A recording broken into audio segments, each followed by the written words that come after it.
أهلا وسهلا بحضراتكم. جان بول سارتر هو فيلسوف وناقد وروائي وكاتب فرنسي من أشهر أدباء القرن العشرين. ولد سارتر سنة 1905. اتوفى والده كان عمره وقتها 15 شهر. نشأ في بيئة مثقفة واعتنى بيه جده وقام بتعليمه حتى بلغ 10 سنوات.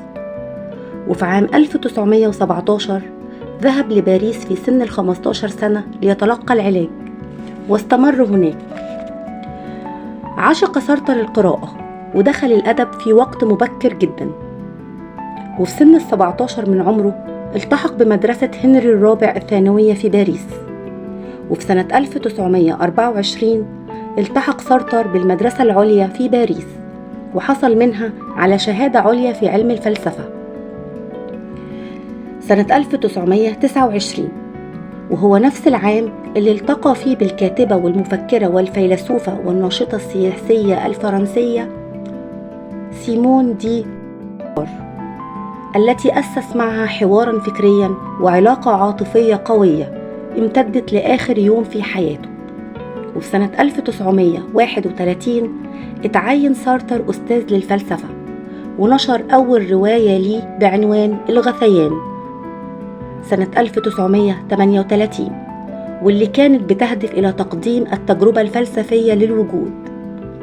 اعتقل مدة قصيرة وأطلق سراحه سنة 1941 وعاد إلى باريس، حيث أصبح مدرس بالأقسام التحضيرية للمدرسة العليا.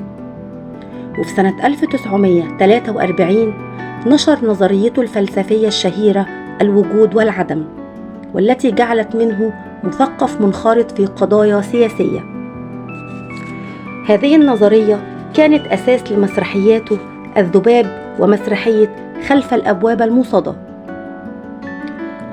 جان بول سارتر نجاح باهر وشهرة كبيرة بوصفه زعيم للحركة الوجودية. وبعد أن حصل على التقاعد في مهنة التدريس نشر العدد الأول من مجلته الأزمنة الحديثة بمساعدة سيمون دي بوفوار. وفي سنة 1964 كتب سيرته الذاتية، وهو نفس العام اللي منح فيه جائزة نوبل للأدب، لكنه رفضها وعلل رفضه للجائزة في تصريحات صحفية بأنه رفض جائزة نوبل لأنه بيرفض تتويج سارتر قبل موته، لأنه ليس هناك فنان ولا كاتب ولا إنسان يستحق أن يتوج وهو على قيد الحياة، فهو يملك القدرة والحرية على أن يغير كل شيء. وأضاف سارتر في تصريحاته أن قبوله بجائزة نوبل ربما كان سينهي مسيرته الإبداعية وسيشعره بأن أي عمل أو إنجاز بعدها لن يكون له معنى. وقال أن جائزة نوبل كانت سترفعني إلى منصة التتويج رغم أني لم أكمل بعد كل مشاريعي، فكانت ستحد من حريتي ومن قدرتي على الإنجاز وعلى الالتزام. من أهم أعماله سيرته الذاتية الكلمات: الوجود والعدم، الوجودية مذهب إنساني، نقد العقل الجدلي، الغثيان، الجدار، حرية، الذباب، خلف الأبواب الموصدة، الأيادي المتسخة.